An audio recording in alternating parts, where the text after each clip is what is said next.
Il y a des films qui font presque l'unanimité et sont appréciés par une grande partie du public. D'autres suscitent par contre des polémiques. Entre un casting mal fait, des scènes mal tournées ou encore un script qui n'a presque pas de sens, il y a beaucoup de raisons qui pourraient conduire à détester un film. Bonjour les tortues et bienvenue dans cette nouvelle vidéo de Top Tortue. Comme toujours, n'oubliez pas de mettre un pouce vers le haut, de commenter et de partager cette vidéo. Ça aide la chaîne à se faire connaître.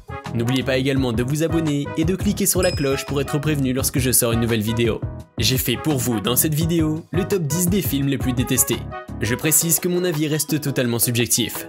De plus, des équipes entières ont travaillé derrière ces films que je juge, et j'aimerais qu'ils sachent qu'ils ont tout mon respect. Top, c'est parti pour le classement. 10. Haters de Stéphanie Marelli. Notre bon vieux Kev Adams est l'acteur principal de ce film qu'on ne trouve pas du tout top.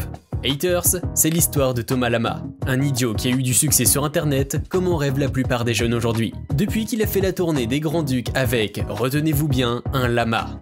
Sur sa chaîne, Thomas passe son temps à filmer des canulars avec son meilleur pote, qui est joué par le bon vieux Esteban, aussi connu sous le nom de David Boring.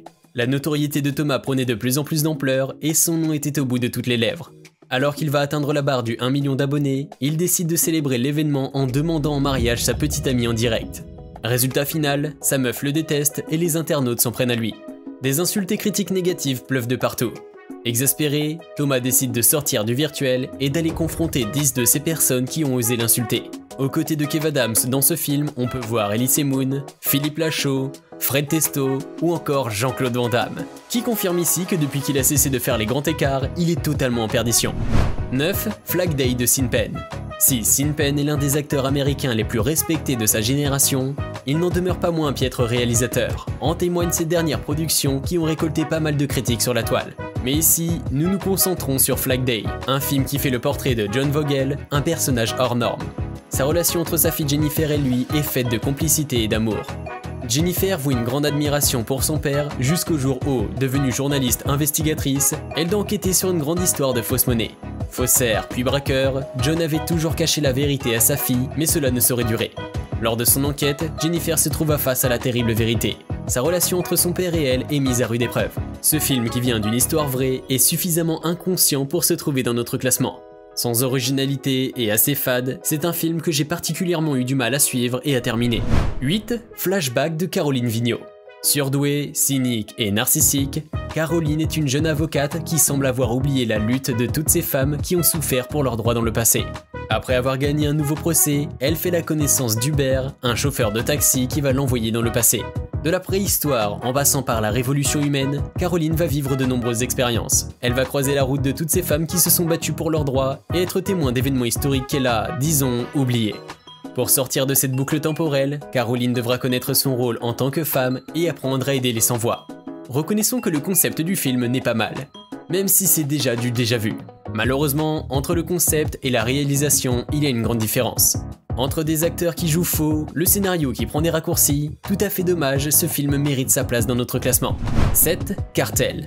Ridley Scott est l'un des réalisateurs les plus appréciés des cinéphiles, mais pourtant, avec Cartel, sorti en 2013, c'est un Scott très peu inspiré qu'on retrouve. Ce film raconte l'histoire d'un avocat pénal qui défend habituellement les narcotrafiquants. Poussé par l'appât du gain et rêvant d'une vie de vrai riche aux côtés de sa belle fiancée Laura, dont il est éperdument amoureux, il prend la décision de rentrer dans le monde des trafiquants. Rainier, un de ses amis, qui est déjà impliqué dans le trafic de cocaïne, lui ouvre les portes de ce business et, très vite, il se retrouve face à la réalité. Entre braquage et menaces, Cartel va vivre des moments très difficiles. Même si l'histoire de ce film semble plutôt correcte, c'est plutôt le début ennuyant ainsi que des références outrancières au sexe que le public lui reproche. 6. Lui de Guillaume Canet. Mélange de vacuité et de ringardise, j'aurais préféré ne pas regarder ce film de Guillaume Canet. Désolé Guillaume si je le dis ainsi, mais ce film abîme un peu plus le peu d'affection que tes fans ont encore pour toi. Si vous trouvez mes propos trop durs, tout ce que vous avez à faire est d'essayer de le suivre. Dès les premières minutes, le film plante le décor dans sa globalité. Fade et tiède, vous risquez très vite de vous ennuyer. Lui raconte l'histoire d'un compositeur qui, en mal d'inspiration, part s'isoler dans une vieille maison sur une falaise d'une île bretonne. Il quitte toute sa famille, femme, enfants, pour tenter de se réinventer. Sur les lieux, il trouve un vieux piano désaccordé et des visiteurs qui troublent sa quiétude. Dès la sortie du film, il a essuyé de nombreuses critiques et des milliers de fans de Guillaume n'ont pas hésité à dire tout le mal qu'ils en pensent. L'apparition de ce film dans notre classement est donc tout sauf un hasard. Beaucoup de courage à Guillaume qui, prochainement, on espère, fera beaucoup mieux. 5. Venom Let There Be Carnage de Andy Serkis. La présence de ce film sur notre liste pourrait en étonner certains. Mais pour ceux qui ont bien suivi Venom Let There Be Carnage, la majorité le classe parmi les pires films sortis en 2021. Bien qu'il fasse partie des plus gros succès au box-office de l'année, il est indiscutablement l'un des plus grands flops de Andy Serkis qui est le réalisateur. Ce film nous raconte l'histoire de Tom Hardy, un journaliste en mal d'inspiration et de reconnaissance qui se lance dans la recherche des victimes d'un serial killer. Il les retrouve et fait alors condamner le dit tueur. Mais malchance, ce dernier lui bouffe la main et avale un peu de sang de Venom. Il devint une créature dangereuse, presque invincible, qui peut anéantir le monde entier. Entre les performances moyennes des acteurs et les hurlements sans cesse de Venom, ce film a été une mauvaise expérience pour la plupart des personnes qui l'ont suivi. En témoignent les commentaires et les très mauvaises notes qui lui sont données sur les blogs et les sites cinéphiles. 4. San Antonio. Avec un scénario déjà vu et revu, vous aurez vraiment du mal à finir ce film si vous cherchez quelque chose de nouveau qui sort de la routine et avec du suspense. Je vous fais rapidement le topo de ce film. Une épidémie d'origine inconnue décime les plus hautes personnalités du pays. San Antonio est l'ultime solution. Accompagné de son coéquipier, Berrurier, il est chargé de surveiller l'ambassadeur de la France qui était dans un palace britannique. Malheureusement, à cause d'une erreur de Berrurier, l'ambassadeur est enlevé. San Antonio est démis de ses fonctions et renvoyé en France. Ce film a suscité assez de réactions négatives à sa sortie. Si vous décidez de le suivre, je vous souhaite bonne chance. Si vous connaissez d'autres films très peu appréciés, n'hésitez pas à me le dire dans les commentaires. 3. Les Dalton. Qu'est-ce qu'on ne ferait pas pour nos mères? Les Dalton, les bandits les plus nuls du Far West, ont décidé de braquer une banque afin de pouvoir faire plaisir à leur mère. Après une évasion de la prison, les 4 frères se lancent dans la recherche d'un sombrero magique qui leur permettrait de réaliser leurs rêves. Ils traversent alors la frontière mexicaine, mais leurs ennuis ne font que commencer.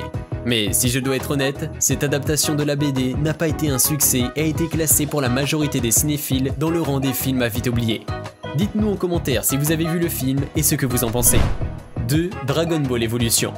L'apparition de ce film, qui n'aurait jamais dû sortir en 2009 dans notre classement, ne va pas étonner grand monde puisque la quasi-totalité des personnes qui l'ont vu étaient d'accord que c'était un flop à oublier très vite. Si très souvent, les adaptations des BD au cinéma ne réussissent pas, celui-ci a été une catastrophe. Le scénario du film est simple. Dans les temps anciens, les forces maléfiques ont failli détruire le monde. Les sages créèrent les 7 Dragon Ball pour s'en prémunir. Mais aujourd'hui, les forces maléfiques sont de retour sur la Terre pour se venger, et il n'y a que Son Goku qui peut éviter le pire.